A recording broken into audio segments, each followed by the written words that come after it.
Hi, welcome to Corky's Tea Time. How about some sweet tea, y'all?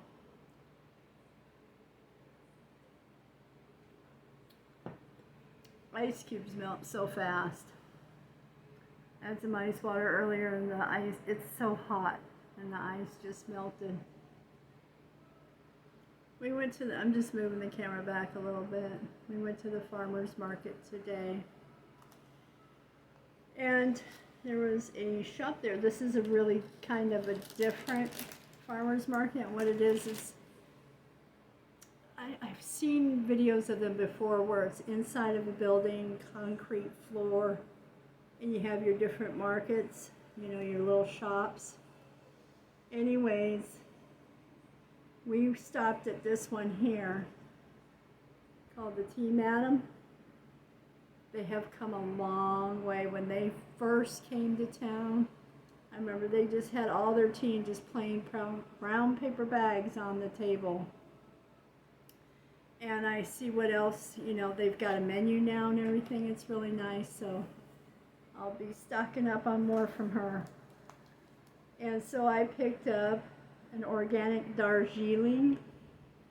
I've been wanting to try Darjeeling. And then this one here is oolong.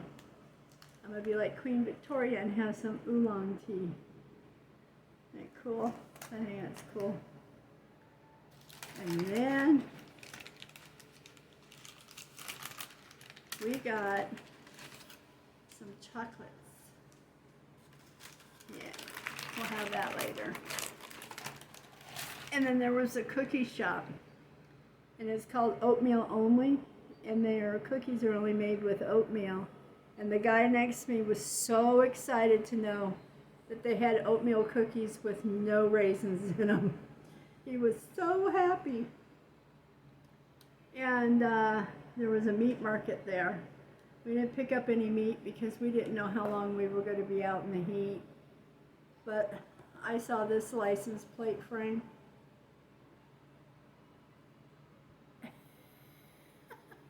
I just thought it was funny.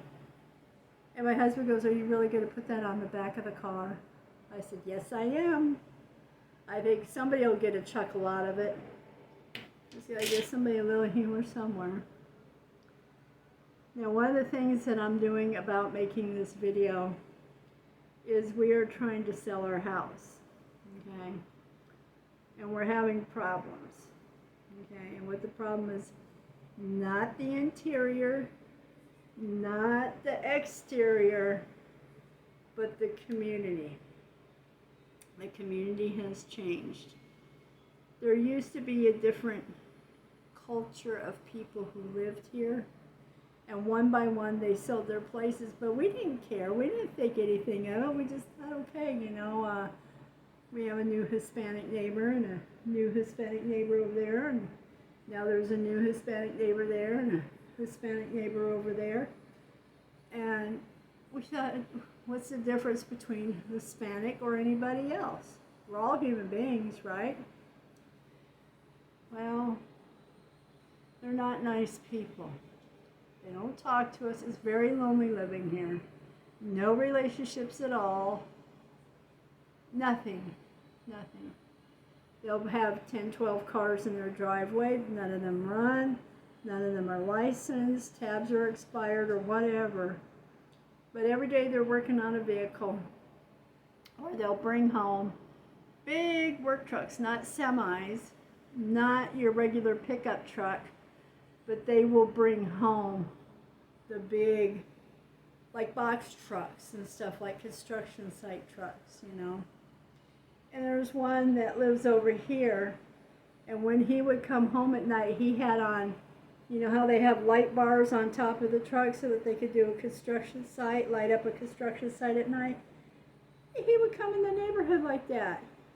And the way he was parking his truck, it would light up the guest room. Well, at the time we had someone staying in there, I went out there and I had to ask him, because they all do the same thing. They don't understand, or whatever they say in Spanish, don't understand in Spanish. You got your driver's license. You filled out a rental application. You go to the grocery store, you go to the gas station, you go to the auto parts store, you speak English. You understand it. So anyways, I had to go out there and tell him, don't have your light on when you come home. You're lighting up the inside of my house, and that's very concerning. See how nice I said that? He was no understand. I said, are you a pervert? Oh, he understood that word right away. He has never come home and lit up the guest bedroom again with that light. But you see how you got to be with them? You know, I've tried talking to them. I've approached them. I've tried to say hi. I've tried to be neighborly. And they don't understand. That's what they say in their Spanish. They don't understand. And it's like once a month there's another dog here in the neighborhood. And the dogs don't stay long. They disappear. There was this one Hispanic lady, and she's walking with an English bulldog. That sucker was beautiful. And I stopped her, and I was complimenting her on her dog and everything. And I said, are you a breeder? She goes, yep. Yep. And she walked off, and I went, that's why you have that beautiful dog, you know. They keep chickens and roosters, but none of them have a chicken coop. These chickens are not for egg production. These chickens are not for long-term anything. They are a meal, and I have seen them keeping them under their porches. That's where their chicken coop is under their porch. And then the chickens aren't even here very long at all, matter of days. And once in a while you hear a rooster, and then you never hear the rooster again. Oh, well, he was dinner. And, you know, so our real estate agent is going through the same thing we went through because we were trying to do for sale by owner. And I had got harassing messages, harassing phone calls, text messages, messages on Messenger. And I finally told my husband, I said, I can't do it anymore. I cannot be bullied by these people and put up with these people. It's just too much. You know, you start feeling bad. You know, it's nobody can hurt me. It's just, boy, you feel bad, you know, all this negativity. How people have forgotten how to be nice and kind, you know. And if you have something bad to say, just scroll by, you know. So anyways, now we have a real estate agent. She's running into the same thing. She already got torn up on the internet. She had posted it in a for sale group. And she got really ridiculed. And when we were doing for sale by owner, we had the price down really low. But when they come here and they come to see our house, they really want to lowball us. They don't care that there's a wood stove. They don't care that there's a refrigerator with ice and water in the door. They don't care that it's a coil top stove instead of a glass top, which because this is better, in my opinion. All they care about, when the last time was your rent raised? You know, and when was your rent raised? And how many times in 5 years has it been raised? Because we lease the land underneath the home. We own the home, but we lease the land. So then, let's see, when was the last time your rent was raised in 5 years?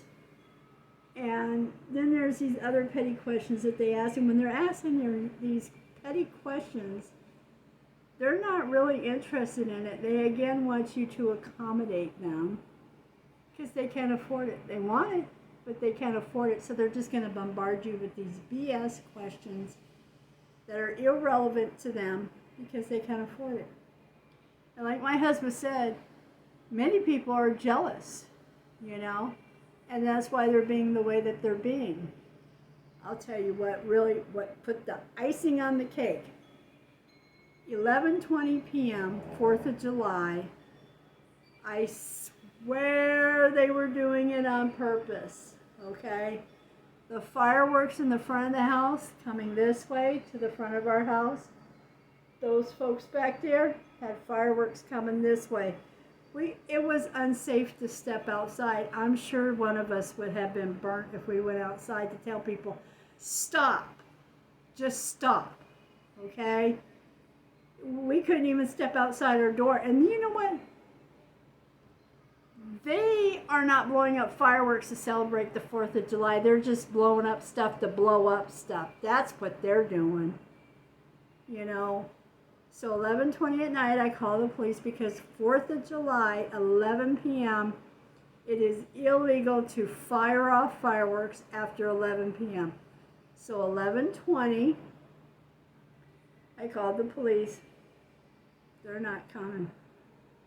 No, they're not coming, you know, so 911. And 911 doesn't even go to 911 anymore.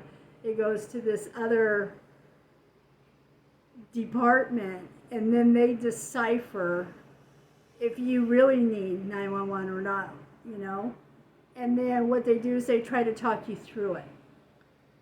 Okay, so 11:30 p.m., I was texting the real estate agent and asking her, would you be interested in listing my home? And when I woke up at 7 in the morning, there was a message saying, yes, I would take it, you know. And so we want to move. We love our home. Great memories here.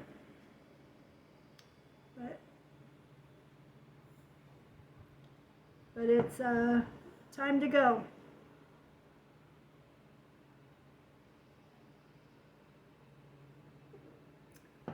And as a matter of fact, they've even cut so many trees here. Oh, there goes my nose turning red again. They cut so many trees that we don't even have our woodpecker this year. Haven't heard that woodpecker not one time. Oh, my poor nose. And, yeah, so a lot of things have changed that way, too. And then when they're doing their fireworks like crazy, and these aren't just little fireworks or little sparklers for the kids. This is the stuff that goes ba-boom and blows up. And the next morning, the road out here just covered in crud. Those rocket things with the long pinkish red stick laying on our front porch. Our cars were covered with stuff. I became infuriated when I went to the garden and there was all these firecracker stuff, garbage everywhere in my garden. Then I was mad. I'm mad because it was on our new car. It was on our old car. It's all over the yard. It's all over the street. It's all over the garden. It's everywhere. You know, you step outside the door, it's in the grass, you know.